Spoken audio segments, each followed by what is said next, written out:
Superheroes. They have a staying power unmatched by most Western pop culture icons. With the near complete saturation of DC and Marvel properties in today's movies, television, and general marketing, it can be hard to remember where it all began. It was pretty silly. With the golden and silver ages of DC Comics, viewers were treated to much less serious storylines, something the comic book covers clearly reflected. In fact, Silver Age DC Comics are essentially a genre all their own. Bright primary colors, ridiculous situations, hand-drawn and slightly dated in social terms, each cover has a binding element that brings them together. Silver Age comics were made at a time when comic book reading was still primarily for children. These comics were a way to illustrate action stories in a more visual way than books could. Comic books stem from illustrations and comics found in newspapers. These short, humorous adventures and stories evolved into the comic books we have today.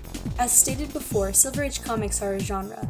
They utilize all the modes: linguistic, the titles and word bubble text; visual, ideas are organized by panels; oral, the sound of the cover page turning over; spatial, how the panels or text are organized together; and gestural, such as character expressions or movements.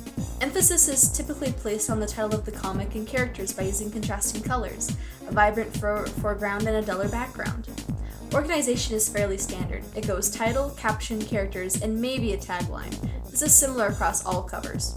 Alignment is typically centered, with the reader's eye naturally moving down the page.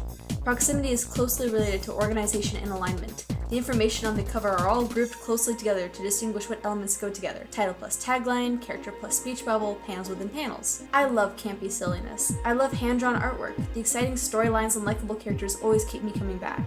My love for the vintage aesthetic doesn't hurt either.